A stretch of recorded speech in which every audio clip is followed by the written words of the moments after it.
Oke, jadi nama abang siapa bang? Abang namanya siapa emang? Ya kakak boleh perkenalan dulu kak. Jadi kak perkenalin kak. Oke. Dengan abang siapa bang?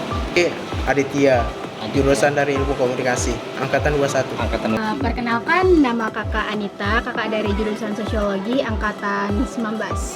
Oke. Yogi, Jadi jurusan apa? jurusan antropologi.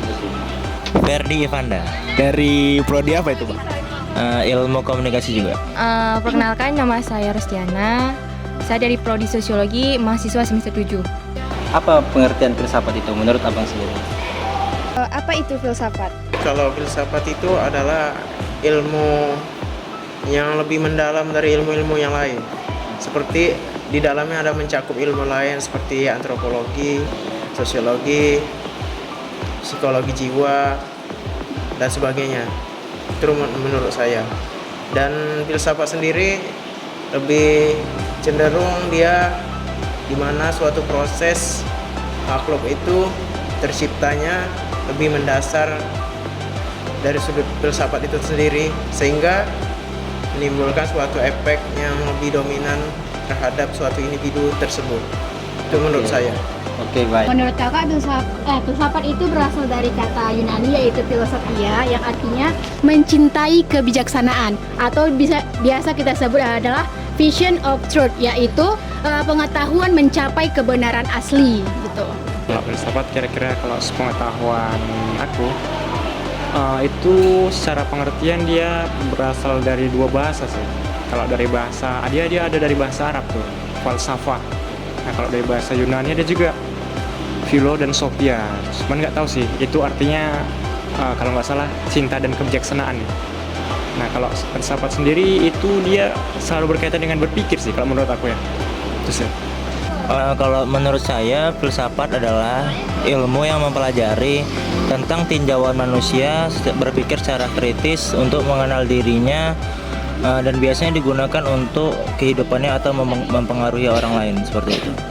Kalau misalnya berdasarkan ilmu yang kakak pelajari berdasarkan prodi kakak, kalau misalnya filsafat itu kayak ilmu yang mempelajari tentang makna kehidupan nih, ataupun nilai-nilai dalam kehidupan gitu. Kegunaan kita mempelajari filsafat nih bang, menurut abang ini apa? Ya terus kak, apa gunanya kita mempelajari filsafat itu? Kegunaannya supaya kita mengetahui struktur dasar bagaimana kita tercipta di bumi ini secara kesinambungan, sehingga apa yang kita rasakan akan berdampak pada suatu elemen-elemen yang lain. Kalau menurut kakak, kegunaan kita mempelajari filsafat itu adalah mendorong kita untuk berpikir secara kritis, sehingga kita dapat melihat dasar persoalan, sehingga kita dapat menjawab dari pertanyaan tersebut.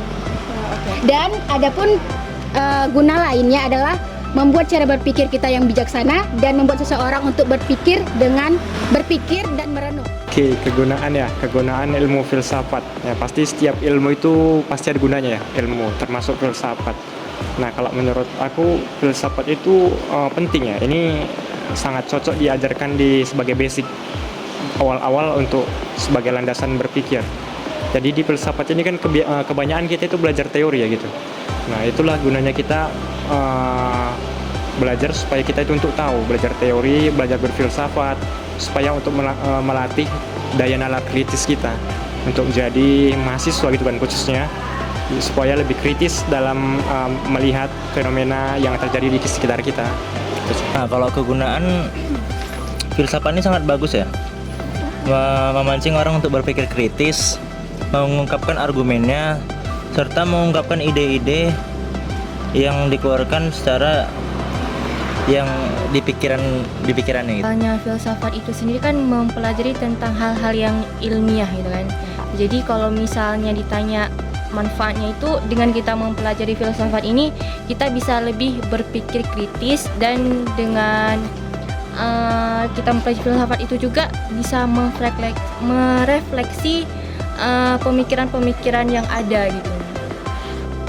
Apa perbedaan kecerdasan intelektual dan emosional kak? Perbedaan kecerdasan intelektual dan kecerdasan emosional menurut abang sendiri gitu bang? Kalau kecerdasan intelektual itu dimana seseorang atau individu itu di bawah sadarnya sudah mengetahui pengetahuan yang lain, dan ketika ditanya sudah mengetahuinya dan langsung menjawabnya Oke. tanpa berpikir panjang. Baik. Itu kecerdasan intelektual. Kalau Nah. kecerdasan emosional sendiri yaitu suatu proses di mana individu Baik. memiliki emosi yang berlebihan sehingga dia lebih terkoneksi menjadi pribadi yang pemarah, pendendam. Itu menurut saya. Kecerdasan intelektual yaitu kemampuan menalar, memecahkan masalah, memahami gagasan, berpikir, dan merencanakan sesuatu. Dan kecerdasan kecerdasan emosional yaitu kemampuan kita mengendalikan, menata emosi kita, baik itu perasaan kita sendiri maupun perasaan orang lain. Kecerdasan intelektual dan kecerdasan emosional. Oke. Di kecerdasan intelektual, kalau sepengetahuanku itu kecerdasan yang dia berasal dari otak ya. Maksudnya daya berpikir kita, pemikiran gitu kan. Dia itu terkait dengan pola berpikir kita, bagaimana kita kan ada kecerdasan itu, ada kecerdasan kognitif. Dia itu di bagian kognitif gitu kan. Nah, itu kalau intelektual. Kalau di emosional itu lebih ke perasaan, ke hati gitu kan, ke emosional. Nah, itu biasanya kalau di kehidupan kita sehari-hari itu erat kaitannya sama empati. Misalnya kayak kepedulian kita sama kawan-kawan. Mungkin itu sih. Berdasarkan yang kakak ketahui, kalau misalnya kecerdasan intelektual itu kayak kecerdasan akademis yang kita pelajari di bangku sekolah. Kalau misalnya kecerdasan emosional itu kayak lebih ke etika sih, dari dalam gitu. Nah, kalau kecerdasan intelektual yang disebut IQ itu ya biasanya itu kecerdasan yang dibawa sejak lahir, yang cenderung kurang bisa untuk berkembang. Tapi kalau EQ itu kecerdasan yang seiring dilatih akan berkembang, jadi tidak stagnan seperti itu. Oh baik Bang, boleh nggak Bang dipaparkan contohnya seperti apa? Contohnya kalau misalnya IQ tuh, kalau misalnya kita bilang gen ya, kalau misalnya orang bilang kan ibu menurunkan kecerdasannya kepada anak, jadi ya itu sedikit ini dari ibunya gitu. Tapi kalau IQ kan seiring anaknya berlatih, banyak belajar, memahami sesuatu banyak hal, bisa melebihi orang tuanya atau melebihi guru-gurunya seperti itu. Oke, pertanyaan terakhir, menurut kakak lebih penting kecerdasan intelektual atau emosional? Lebih baik kecerdasan intelektual atau kecerdasan emosional nih Bang? Kecerdasan intelektual itu jauh lebih baik daripada kecerdasan emosional. Karena ketika kita ditanya sama orang lain, kita sudah memiliki template dasar dan langsung kita bisa menjawab pertanyaan orang lain, sehingga tidak ada keraguan di dalam diri kita.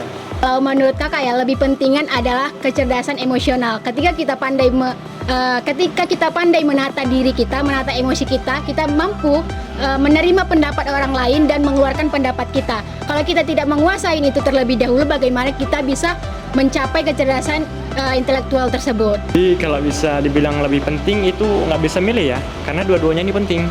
Jadi dia nggak bisa lepas satu sama lain. Antara kecerdasan emosional sama kecerdasan intelektual itu dia berjalan sama-sama, bareng-bareng kayak sepatu gitu kan. Dia harus bisa saling melengkapi gitu.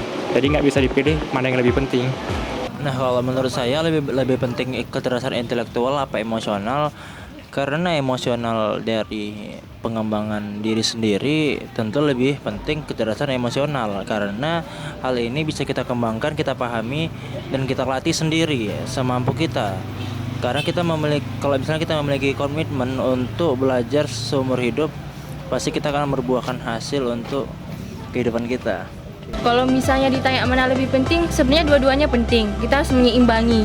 Tapi kalau misalnya harus memilih nih yang mana yang lebih penting, tetap emosional tetap lebih penting, karena adab itu lebih tinggi daripada ilmu. Oke. Itu aja. Terima kasih Bang. Oke kak, sekian. Makasih kak. Oke, sama-sama. Terima kasih Bang. Terima kasih Bang sudah mau diwawancarai. Oke, terima kasih kak waktunya. Oke, sama-sama.